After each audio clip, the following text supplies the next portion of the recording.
پاکستان سبزی اتنی سستی نہیں جتنا کفر سستا ہو گیا.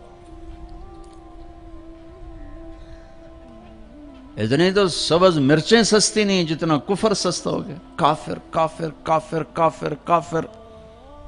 اٹھا کے دیکھو سوشل میڈیا، یہ عاشقان رسول ہیں یا ظالمان رسول ہیں کہ جو ایک دوسرے کو کافر کہہ رہے ہیں، ایک دوسرے کو کافر جو بھی کہہ رہا ہے.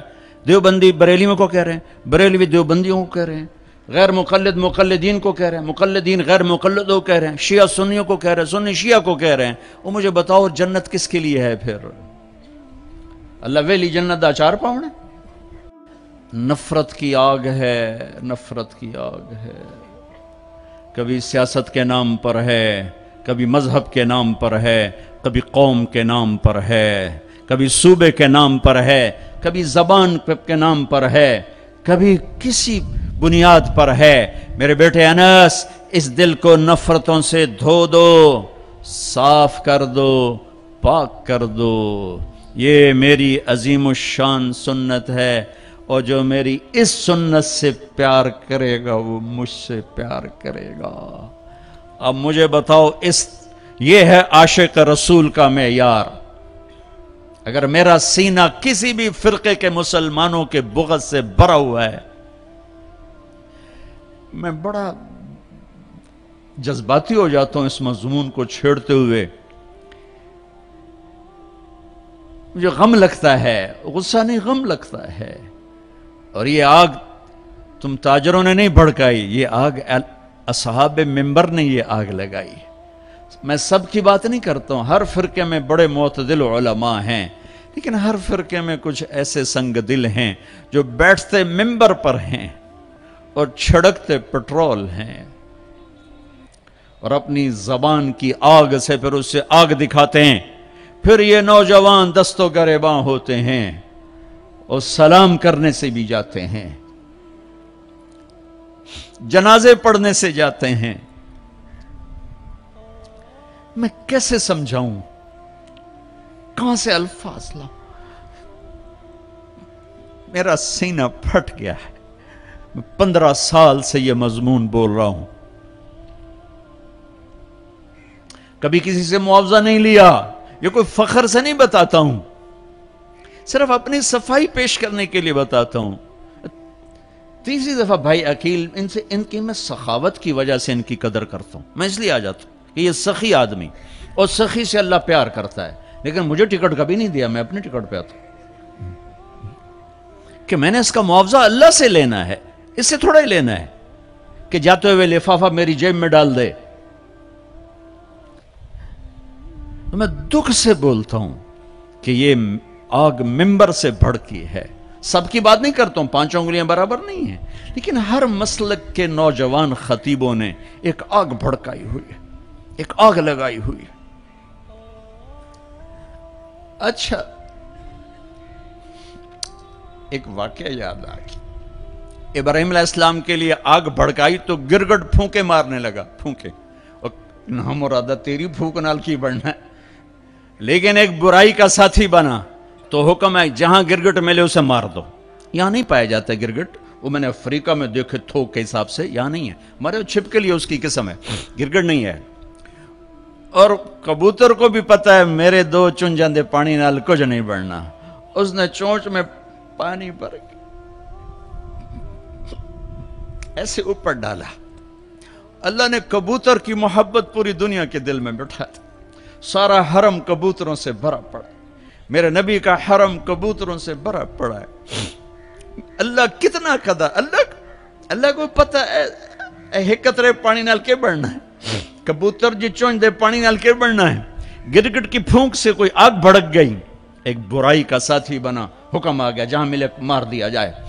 کبوتر ایک اچھائی کا علمبردار بنا، حرم بھر دیا کبوتروں سے.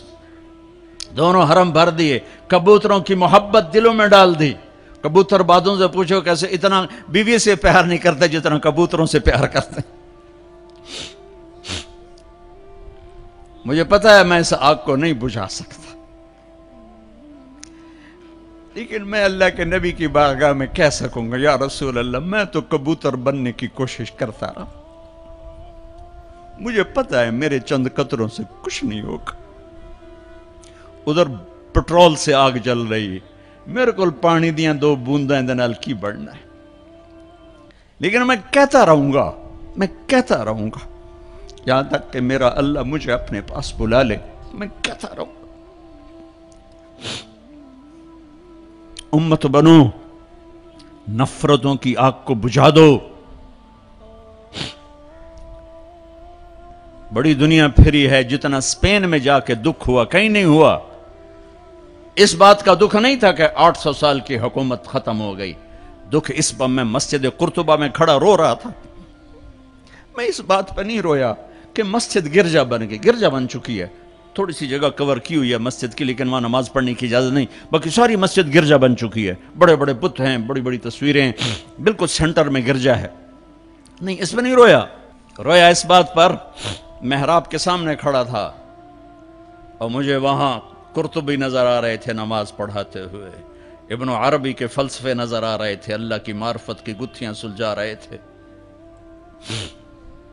بقی ابن مخلد کا درس حدیث نظر آ رہا تھا, قرطبی کا درس تفسیر نظر آ رہا تھا, یحییٰ بن یحییٰ اندلسی کی درس حدیث کی مجلس نظر آ رہی تھی. لیکن وہ میرے خوابوں میں تھا, باہر تو بت پڑے ہوئے تھے. اور میں جو دکھی ہوا کس بات پہ ہوا کہ جس وجہ سے اسپین کی مسجدیں گرجا بن گئی, 800 سالہ حکومت زیر و زبر ہو گئی, وہ ساری وجہ میرے دیس پاکستان میں موجود ہیں. اور کوئی نہیں سمجھ رہا.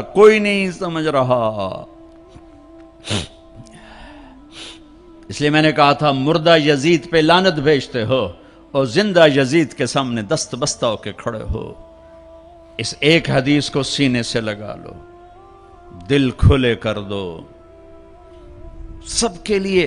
اگر آپ کی نظر میں کافر ہوں تو مجھ سے نفرت کیوں کرتے ہو؟ میرے نبی والا کام کرو نا, سینے سے لگاؤ, کھانے کھلاؤ, سمجھاؤ. تبلیغ والوں نے کیا کیا ہے؟ آپ کو ہاتھ جوڑ کے کہتا ہوں, تبلیغ میں ٹائم لگاؤ. پوری دنیا میں واحد دین کی محنت ہے جس نے محبت کا وہ پیغام پہنچایا ہے کہ امت کو فرقہ واریت سے نکال کر ایک امت پنے کی شکل دکھائی ہے. میرے نبی نے کیا کیا؟ عبداللہ بن ابی کا جنازہ پڑھا دیا. میرے نبی نے کیا کیا؟ منافق مسجد میں بیٹھے ہوتے تھے اور آپ کو ایک ایک منافق کا پتا تھا, یہ منافق, یہ منافق, یہ منافق. کبھی نہیں مجلس سے اٹھایا.